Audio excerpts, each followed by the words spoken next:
Kalau nggak percaya, buka aja TikTok sebentar aja, lihat siapa yang ngomong ijazah itu dipersoalkan, dianggap palsu. Buka aja YouTube, buka aja Facebook, buka aja Instagram. Wah, jutaan orang yang menyatakan ijazah saudara Joko Widodo palsu. Tapi kenapa hanya 4 orang yang dilaporkan Pak Jokowi?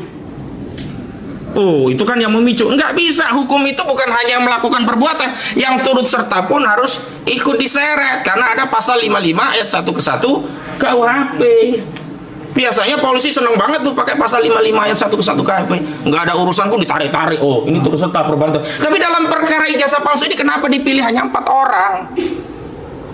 Kenapa nggak seluruh rakyat yang hari ini menyatakan ijazah saudara Joko Widodo palsu itu juga dibikin LP gitu loh? Bikin aja LP seluruh polisi di seluruh Indonesia, kan bagus.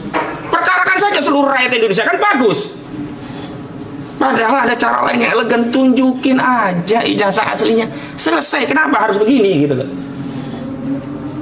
Jadi saya kira polisi dan saudara Jokowi ketika membuat laporan hanya kepada 4 orang, berarti dia menganggap hukum di negara kita itu tidak ada asas equality before the law. Seolah-olah ada perlakuan berbeda kepada 4 warga negara, yakni Rismon Hasyolan, Roy Suryo, Dr. Tifa dan Rizal Fadilah, sementara yang memberikan privilege, ya, perbedaan fasilitas kepada yang lainnya yang sama-sama mengatakan ijazah saudara Jokowi palsu. Karena itu saya minta kepada seluruh rakyat yang punya pandangan yang sama, mari kita katakan kita bersama Roy Suryo, kita bersama Rismon Hasyolan, kita bersama Dr. Tifa, kita bersama Rizal Fadilah. Karena apa yang disampaikan ya 4 klien kami ini adalah apa yang ada dalam benak dan suasana kebatinan mayoritas rakyat Indonesia kecuali pendukung Pak Jokowi. Selanjutnya, kalau kemudian ini dikaitkan dengan Undang-Undang ITE pasal 27A. Ini juga sama, ini terkait pencemaran, menyerang kehormatan di ranah ITE. Tapi kami juga nggak takut, kenapa? Karena ini maksimal cuma 2 tahun, nggak bisa untuk nahan. Jadi pasal 27A Undang-Undang ITE, Undang-Undang nomor 1 2024 yang merupakan perubahan Undang-Undang kedua ya 2016 junto Undang-Undang nomor 11 2008. Ini kami nggak ada khawatir. Tapi lagi-lagi kenapa yang dijerat Undang-Undang ITE yang menyerang kehormatan Pak Jokowi hanya 4 orang? Jutaan rakyat Indonesia yang lainnya kenapa dibiarkan? Ini mau menegakkan hukum atau cuma mau ngancam-ngancam warga negara?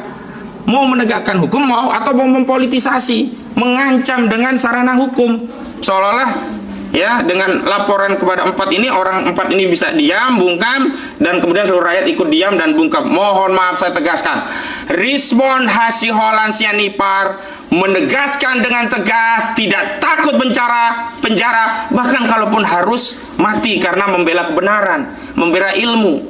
Dan mohon maaf saya kutip apa yang disampaikan oleh klien kami Pak Rismon ya Hasyolan Sianipar, saudara Jokowi bisa menipu pendukungnya tapi tidak bisa menipu teknologi. Karena itu kami mau nanti proses pembuktian yang menjadi basic itu adalah pembuktian secara teknologi, jangan testimoni. Kalau testimoni, keterangan saksi udah banyak tuh yang bohong-bohong, seperti di kasus PN Surakarta, saksi-saksi yang dihadirkan untuk menjerat Gus Nur dan Bambang Tri ketahuan banyak bohong. Bahkan ada kepala SD Tirto Yoso, itu dia sudah non muslim tapi masih mengaku muslim, bohong. Kemudian ada juga yang menyatakan Jokowi itu pinter ya, ranking 1 terus. Ternyata enggak ranking 1 terus, bahkan mungkin bisa jadi enggak ranking 1. Ini kan bohong-bohong. Makanya basis daripada pembuktian kasus ijazah palsu ini adalah teknologi, bukan testimoni. Nah, yang kami khawatirkan adalah ini, penyidik ngikuti kemauan saudara Jokowi selaku pelapor. Kenapa?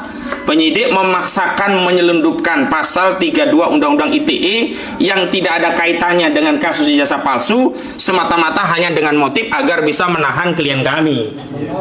Kenapa? Karena ancamannya 8 tahun. Ini nggak ada kaitannya dengan ijazah palsu nih.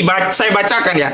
Pasal 32 Undang-Undang ITE. Setiap orang dengan sengaja dan tanpa hak melawan hukum dengan cara apapun mengubah, menambah, mengurangi, melakukan transmisi, merusak, menghilangkan, memindahkan, menyembunyikan suatu informasi elektronik dan atau dokumen elektronik milik orang lain atau milik publik.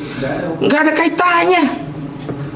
Dr. Rismond itu menganalisa font, bukan mengubah font. Dr. Rismond itu menganalisa spesimen tanda tangan, bukan mengubah tanda tanganannya. Dr. Rismond itu menganalisa pejabatnya, namanya dari Ahmad Sumitro menjadi Ahmad Soemitro, nggak pernah dikotak-kotik itu. Loh, kenapa muncul pasal 32? Dari mana ini pasal 32 muncul? Ini yang namanya penyelundupan hukum dengan motif agar bisa menahan klien kami.